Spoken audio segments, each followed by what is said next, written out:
أخا عاد إذ أنذر قومه بالأحقاف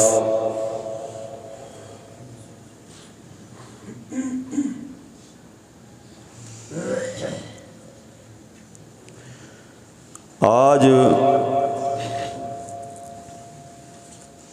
اللہ تعالیٰ کے فضل و کرم سے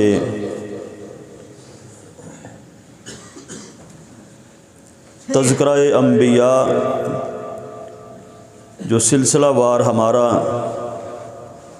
پروگرام چل رہا ہے، جس ہستی کا ہم تذکرہ کریں گے وہ ہیں حضرت ہود علیہ السلام۔ حضرت ہود علیہ السلام حضرت نوح علیہ السلام کے بعد آنے والے یہ نبی ہیں۔ نوح علیہ السلام کی 5ویں پشت سے ہیں حضرت ہود علیہ السلام۔ ہود بن صالح بن ارفخشد بن سام بن نوح، یہ ان کا شجرہ ہے۔ جو نوح علیہ السلام کے بیٹے ہیں سام، ان کی پشت سے یہ ہیں حضرت ہود علیہ السلام، اور ان کا قبیلہ جو ہے وہ عاد ہے، عاد قبیلہ، جسے قوم عاد سے تعبیر کیا گیا ہے۔ اور یہ اس علاقے کے اندر آئے، یہاں قرآن مجید نے جس کا ذکر کیا ہے، وَاذْكُرْ أَخَا عَادٍ إِذْ أَنذَرَ قَوْمَهُ بِالْأَحْقَافِ، اے محمد صلی اللہ علیہ وسلم، قوم عاد کا جو بھائی حضرت ہود تھے ان کا ذکر آپ پڑھیے کہ جب انہوں نے ڈرایا اپنی قوم کو بالاحقاف، وہ قوم جو احقاف کے رہنے والے تھے۔ احقاف سے مراد کیا ہے؟ کون سا علاقہ ہے جس کو قرآن مجید نے احقاف سے تعبیر کیا ہے؟ احقاف حقف کی جمع ہے۔ حقف کا معنی ہے ریت کے ٹیلے۔ یہ یمن اور عمان موجودہ ان کا جو درمیانی علاقہ ہے، حضرموت بنتا ہے، اور یہ درمیانی علاقہ سارا جتنا بھی ریگستان ہے اس کو احقاف کہا گیا ہے قرآن مجید کے اندر۔ اس کا کل رقبہ 6.5 لاکھ مربع میل ہے، اتنا بڑا یہ صحرا ہے، اور اس کے اندر سوائے ریت کے اور کچھ نہیں۔ ریت کے بڑے بڑے ٹیلے، ریت کے بڑے بڑے پہاڑ ہیں، اور آج بھی اگر اس ریگستان کے اندر کوئی چیز چلی جائے تو 1 منٹ کے اندر بھی وہ غائب ہو جاتی ہے، گویا کہ ہوائیں چلتی ہیں اور ریت میں دب جاتی ہے۔ تو یہ احقاف کا علاقہ ہے۔ تو یہاں پر ان علاقوں میں یہ قوم آباد تھی، اور اس قوم کے بارے میں ہی آتا ہے یہ جو عاد ہے، ان کا بڑا، اس کا نام ہی عاد تھا، اس سے ہی یہ قوم چلی، قوم عاد اس کا نام پڑا ہے۔ تو یہ سب سے پہلے عربی بولنے والی یہ قوم تھی، اس سے پہلے عربی زبان نہیں تھی، عبرانی تھی، سریانی تھی، اور کچھ زبانوں کے نام آتے ہیں، لیکن سب سے پہلے جو عربی زبان چلی ہے وہ اس قوم عاد سے چلی ہے، اور یہ عاد نامی بندہ یہی عربی زبان بولنے لگا تھا۔ اور قرآن مجید کے اندر اس قوم کا تذکرہ تقریباً 9 مرتبہ 9 مقامات کے اوپر ان کا ذکر آیا ہے۔ جو عاد ہے، جس سے قوم عاد چلی، اس کا شجرہ عاد بن اوس بن ارم بن سام بن نوح، یہ بھی حضرت نوح علیہ السلام کی گویا کہ چوتھی یا پانچویں پشت سے یہ بھی آئے ہیں، اور یہ ان کی جو خاص صفت اللہ پاک نے قرآن مجید میں بیان کی ہے سورہ فجر کے اندر کہ ارم ذات العماد التی لم یخلق مثلها فی البلاد، ان کی یہ صفت بیان کی ہے کہ یہ لمبے ستونوں والے تھے، لمبے ستونوں والے، ارم ذات العماد لمبے ستونوں والے تھے، گویا کہ بڑے بڑے ستون بنا کر وہ اپنے محال تعمیر کیا کرتے تھے بلند جگہوں پر، آج بھی ان کے نشانات موجود ہیں جگہ جگہ میں، اور التی لم یخلق مثلها فی البلاد، اللہ پاک فرماتے ہیں اس قوم جیسی قوم اتنی مضبوط اور اتنے خوبصورت، اتنے طاقتور اور اتنے سمجھدار لوگ اس سے نہ پہلے پیدا ہوئے نہ اس کے بعد قیامت تک پیدا ہوں گے۔ التی لم یخلق مثلها فی البلاد، کہ ان جیسی قوم اللہ فرماتے ہیں میں نے پیدا کی ہی نہیں، اور یہ اتنے مطلب ہے کہ بڑے لوگ تھے اور ہر لحاظ سے سمجھدار تھے، اور ان کے قد 18 سے 20 فٹ ہر آدمی کا قد تھا، اور ان کو کھجوروں کے تنوں کے ساتھ قرآن مجید نے تشبیہ دی ہے۔ اچھا، یہ لوگ نوح علیہ السلام کے بعد مومن تھے، سارے لوگ ایک اللہ کی عبادت کرنے والے تھے، لیکن جب نسلیں آگے چلتی گئیں، گزرتی گئیں، تو شیطان نے ان کو بھی بت پرستی، بتوں کی پوجا اور شرک پہ لگا دیا، جس کے نتیجے میں یہ قوم بھی مشرک بن کر رہ گئی، اور انہوں نے 3 بت اپنے لیے بنا لیے، سمد، سمود اور رہب، یہ 3 بتوں کی پوجا کرنے لگے۔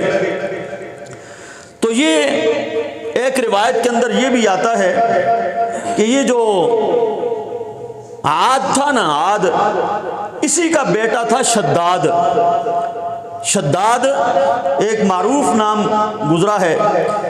جس نے جنت کی صفات کو جب سنا، نبیوں کی زبانی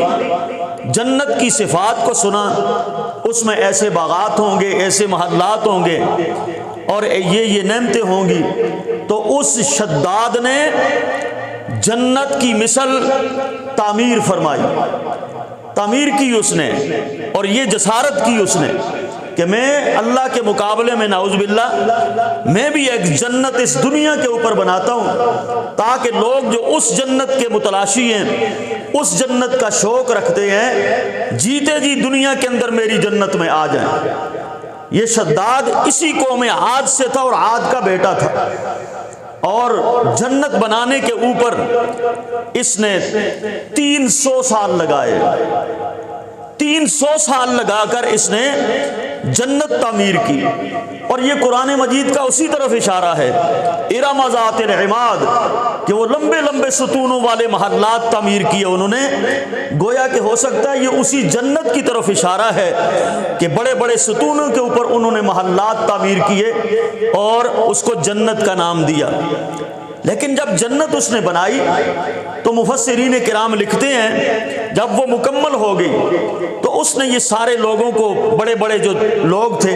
ان کو دعوت دی کہ آؤ میری جنت کا نظارہ کرو، دیکھو۔ تو جب یہ جنت کے دروازوں کے قریب پہنچے ہیں تو اللہ پاک کا عذاب آیا، اور سمیت اس شداد کے، سمیت اس کی جنت کے، سمیت اس کے بڑے بڑے جو مہمان تھے ان کے،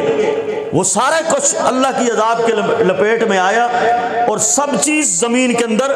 اللہ نے دھنسا کے فنا کر دی۔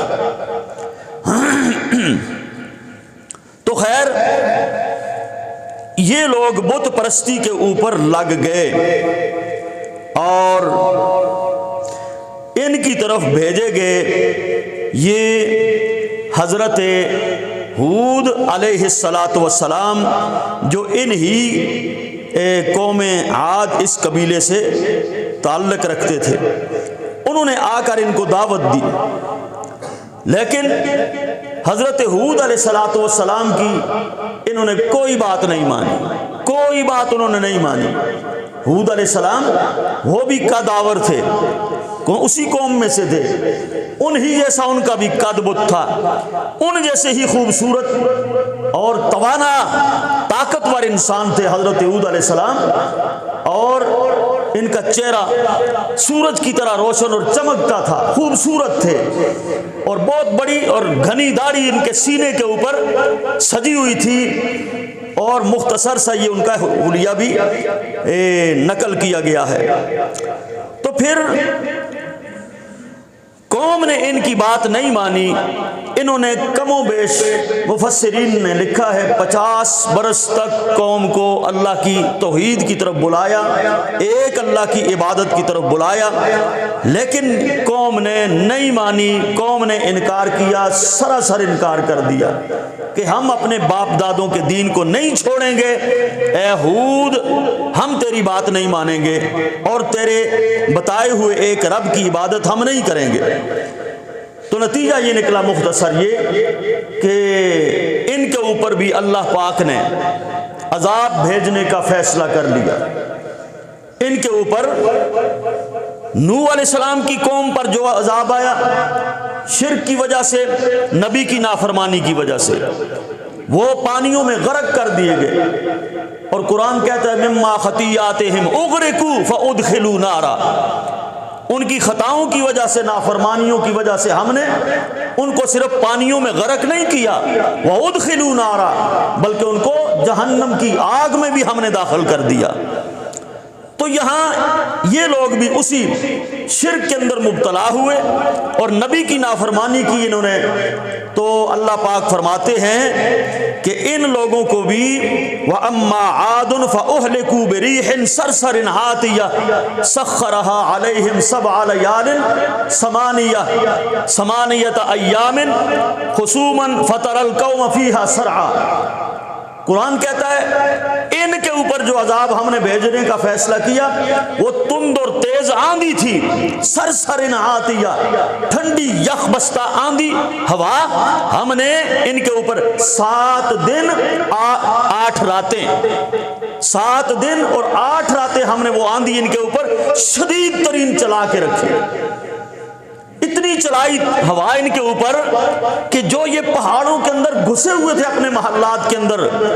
وہ ہوا ایسی چلائی کہ ان دروازوں کو توڑ کر ہوا اندر گئی، غاروں کے اندر سے بھی لوگوں کو پٹخ کے باہر نکال دیا، اتنا شدید عذاب آیا ان کے اوپر کأنہم اعجاز نخل خاویہ۔ قرآن کہتا ہے جب یہ گرے پڑے تھے تو اس طرح بڑے بڑے کھجوروں کے درختوں کی طرح یہ الٹے منہ موندے پڑے ہوئے تھے،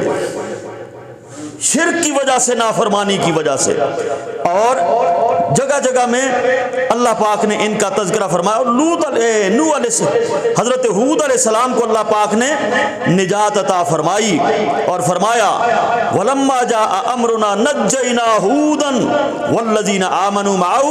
بِرَحْمَةٍ مِنَّا وَنَجَّيْنَاهُمْ مِنْ عَذَابٍ غَلِيظٍ، کہ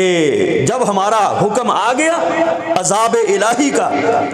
تو اللہ فرماتے ہیں ہم نے اپنے بندے، اپنے نبی ہود علیہ السلام کو نجات دی، والذین آمنوا، اور ان لوگوں کو بھی نجات دی، معاہو، آمنوا معاہو، جو اس کے ساتھ ایمان لائے تھے۔ مفسرین نے لکھا ہے کہ وہ بھی اسی علاقے میں تھے، وہ ظاہر کھلے میدانوں میں تھے وہ، لیکن ہوا دائیں بائیں تو چلتی تھی، ارد گرد تو چلتی تھی، شدید ہوا تھی، اور ان کے ستونوں کو پٹخ دیا، لیکن مجال ہے کسی ایمان والے کے خیمے کو بھی اکھاڑا ہو، ان کے خیموں کو بھی نہیں اکھاڑا ہوا نے۔ نجینا، ہم نے ان کو نجات دی، ہودن والذین آمنوا معہ، ایمان والوں کو اور ہود علیہ السلام کو ہم نے کھلے میدان میں، کچے خیموں میں ہی ان کا ایک گویا کہ ایک سپورٹ بھی کسی خیمے کی نہیں ہلی اپنی جگہ سے، اس انداز سے اللہ پاک نے معجزانہ طریقے سے ان کو نجات عطا فرمائی۔ اللہ فرماتے ہیں برحمت منا، یہ میری رحمت سے تھا، یہ میری رحمت سے ان کو نجات ملی، اور نجیناہم من عذاب غلیظ، بڑے ہی دردناک، کربناک، غلیظ قسم کے عذاب سے ہم نے ان کو نجات عطا فرمائی۔ اور 7-8 دن کے بعد ہر چیز ان کی تہس نہس اور برباد ہو کے رہ گئی۔ اور اس عذاب کے چھٹنے کے بعد حضرت ہود علیہ السلام نے وہاں سے ہجرت فرمائی، حضر موت کے علاقے کی طرف چلے گئے۔ اور یہ عذاب جو ہے مفسرین نے لکھا شوال کے مہینے میں آیا تھا، لیکن شوال کی کوئی خاص تاریخ مفسرین نے نقل نہیں فرمائی، اور اسی حضر موت کے اندر پھر انہوں نے باقی زندگی بسر کی اور وہیں پر انہوں نے وفات پائی۔ خلاصہ میرے بھائیوں اس کا یہ ہے کہ دیکھیں، جب تک لوگوں نے شرک کیا اور کفر کیا، اللہ کی نافرمانی کرتے رہے، اللہ نے ان کو مہلت دی، کوئی عذاب نہیں بھیجا۔ لیکن جب اللہ پاک نے نبی بھیج دیا، پھر جب وہ لوگ نبی کی نافرمانی کرنے لگے، اس نبی کی نافرمانی کی پاداش میں اللہ پاک نے ان پر عذاب بھیجے۔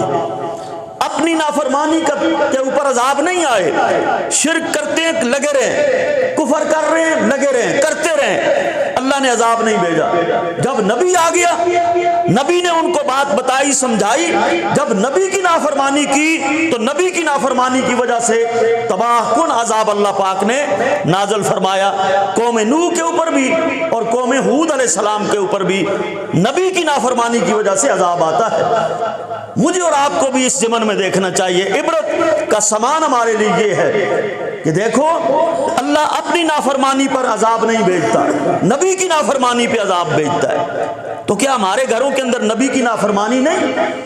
ہمارے لباس میں، وضاقتہ میں، سونے جاگنے میں، اٹھنے بیٹھنے میں، شادیوں غمیوں میں، اللہ کی قسم قدم قدم پہ ہم نبی کے نافرمانی کر رہے ہیں۔ تو یہ جتنے عذاب مشکلات سب کچھ ہمارے اوپر آ رہے ہیں، یہ نبی کی نافرمانی کی وجہ سے سب کچھ آ رہا ہے۔ اللہ تعالیٰ سے دعا، اللہ تعالیٰ مجھے اور آپ سب کو نبی کا سچا تابع دار بنا دے اور اس واقعے سے عبرت حاصل کرنے کی توفیق نصیب فرمائے۔ وما علیہ الا البلاغ المبین۔